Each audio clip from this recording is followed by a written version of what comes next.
Hello everyone, myself Dr. Aditya Gupta, currently pursuing my DM in Pediatric Oncology from AIMS New Delhi.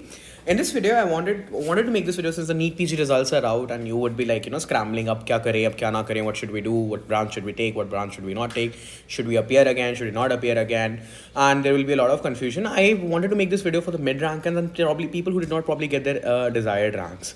The first thing I wanted to tell you, okay, is medicine, peds, radio, derma, obstetrics, surgery. दुनिया में सिर्फ ये branches नहीं है.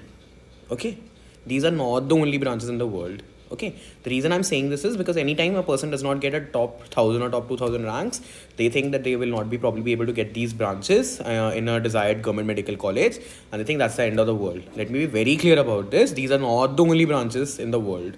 Okay, and second thing, and more importantly, MD is not the only degree you can pursue. There's something called as DNB as well. Okay, and more importantly, a lot depends on what you desire. A lot of the times we want to do radio because people are telling us to do radio. A lot of the times we want to do peds or medicine because everyone around us is doing medicine or peds. Okay, so a lot depends on what you want from your life. What makes you happy? Not your parents, not your neighbors, not your friends. You. What makes you happy? I've seen thousands of people.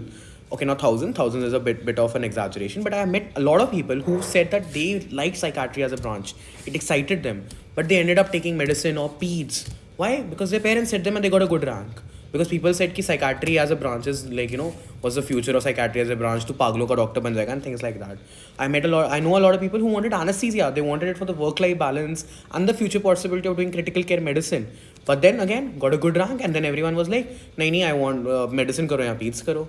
And sometimes they got people who have gotten a rank which is like, 2000, 3000, 7000, 8000. But they're getting the branches that they desire, they're fine with it. It probably was their second and third choice. But then everyone will be pushing them, nahi, 6 mahine aur padle, just study for 6 more months, and then try to get the desired branch. Let me be very clear. The only thing, our MBBS, our exposure is such that yes, you can have a dream branch. I'm not going to deny. Everyone has a dream branch, and that's great. But dream branch as a concept, let me be very clear, has been created by a lot of the coaching institutes. But at the same point of time, the only thing that we really are sure, I think, is whether we are a medical person or a surgical person. I know for a fact that I could not have done a surgical branch, and a person who is inclined towards surgery knows for a fact that they probably wouldn't be happy with a medical branch. And that's about it. Iske baad, the intricacies of the branch, let me be very clear, a lot of you might think that this makes you happy, but it's just a made up thing. And there may be other things that you actually like but are not willing to pursue simply because of the fact that your friends and family are not are against it. So in this video I wanted to talk about branches that no one talks about but have immense potential in the future. You might actually like because of the other advantages that are associated with it. The first one I wanted to talk about is nuclear medicine. See, everyone in the end desires a good work-life balance along with a salary. People are happy not working like a donkey, not working for 18 hours a day, not working, not spending their nights in the hospital. They want a 9-to-5 job with a decent amount of salary. That's what people want. That's why people are attracted towards radio, because it gives you a good work-life balance. At the same point of time, it gives you a decent salary. If that is the thing that attracts you about radio, you're not attracted to radio by itself, frankly, then I'll say nuclear medicine for you is a really good option. You'll get a good salary. The salary, in fact, in the metropolitan city is approaching that of radiologists. It has the same work-life balance as radiology.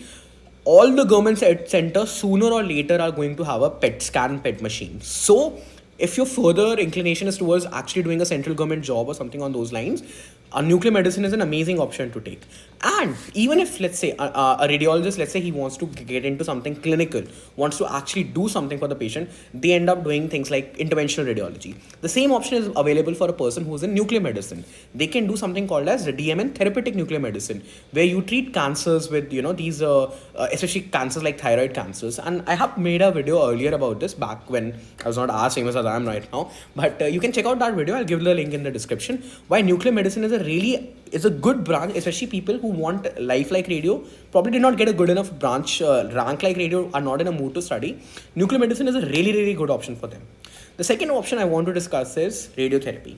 Now, a lot of you, and frankly, I'll be one of them, I'll consider myself to be one of them, are fascinated by cancers. We want to be clinicians, that's perfectly fine, and it's okay with our, work-life balance goes to hell, that's perfectly fine. But we want to treat cancer.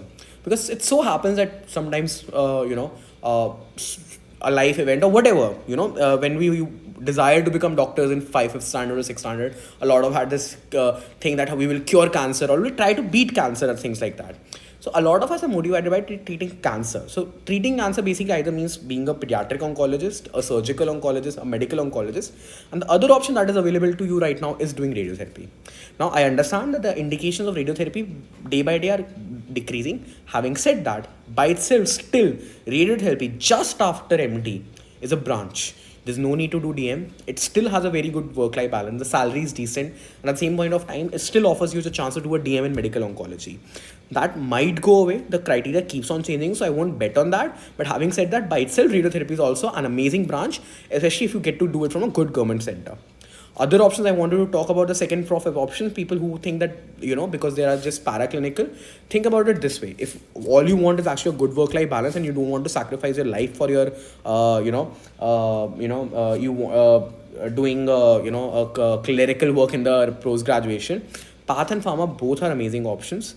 Path, everyone knows, it gives you an option to open up your own center, especially in the second and third tier cities. It gives you an option to earn massive sums of money if that's what you desire. At the same point of time, government jobs are aplenty. You can also do DM in hematology. Pharma, you will be absorbed by pharmaceutical industry just like that with a good salary and a package. At the same point of time, I want to emphasize that a lot of you are simply just want a good work-life balance. I know people who cleared AIMS, got AIMS PEDS, and now in AIMS PEDS are saying that they wish they would have chosen pathology, not even radiology, chosen pathology, because that's what they desired. So I will again go back to my own statement. Do what makes you happy.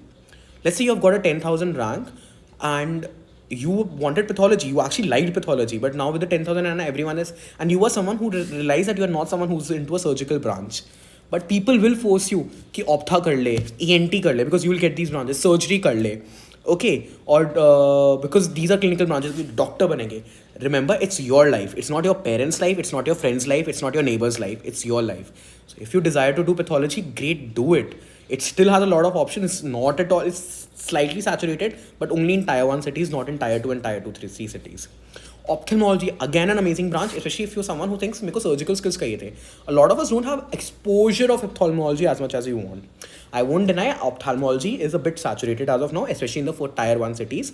But in tier 2 and tier 3 cities, if that's what you desire, let's assume you were from a town like Kanpur, or Kanpur is now a tier 1 city, I'll say. But let's say you were from a town in UP, or you were from a city in Rajasthan, and Alwar, let's assume for that matter of fact, and you had the desire that you wanted to actually go back to your own hometown and start your practice there, and you wanted a surgical branch, you're getting ophthalmology at this point of time, then great, you can earn in crores. You can have the lifestyle of a medical person, like a really good decent work-life balance, the salary of a surgeon, that's in crores and above.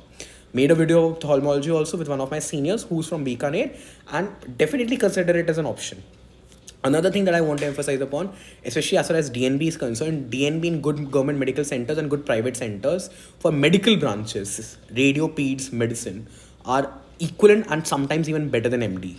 Okay, so don't consider that DNB is a lower ranking or something on those lines. Those days are gone. I will still, a DNB in a Gangaram, a DNB in a Medanta in radiology, I will rank it higher than an MD in radio diagnosis from a peripheral government medical college where there is no MRI. Especially for branches like radiology, which are heavily dependent upon instruments, and good private centers do provide you with that instrument, do provide you with that exposure. A DNB in those centers is absolutely worth it. Okay, another thing, ENT. Let's say like I said, a lot of people are fascinated by cancer. So if you want to do surgeon, ENT is an option. Let's say you're not getting surgery at a good center at your rank, you can easily do ENT and then pursue MCH in surgical oncology and head and neck surgery as well. Other options like palliative, PMR, sports medicine, go and explore them. Maybe they suit your liking. Another one thing I want to say, people are absolutely unaware about the immense possibility anesthesia opens up for you. You can do critical care medicine in DM, you can do onco anesthesia, you can do palliative care medicine, you can do pain medicine, you can do neuro anesthesia, you can have your own ICU. So you can get the best of both worlds. You become a surgeon as well, you can in that part of surgery as well. Not surgeon, obviously, I'm exaggerating that a bit, but obviously you can what I'm saying is you can delve into the core medicine, the critical care medicine after doing your anesthesia. And last but definitely not the least, now is the time to enjoy before your residency start. Party करो, रात को आज Maggi खानी है Maggi खाओ, cold coffee पीनी है cold coffee पियो, 5 स्टार जाना है 5 स्टार जाओ, अपने दोस्तों से मिलना है दोस्तों से मिलो, इंडिया गेट पे जाके कुल्फ़ी खानी है कुल्फ़ी खाओ, कसौल में जाके माल मारना है मार मिलो, गर्लफ्रेंड से मिलना है बॉयफ्रेंड से मिलना है उससे मिलो, फियांसे से मिलना है, शादी हो गई शादी में उससे मिलना है, do whatever you want to do, enjoy. Okay, ये रैंक्स और ये सब कुछ आते जाते रहते हैं. Okay, and do what makes you happy. Thank you and have a nice day.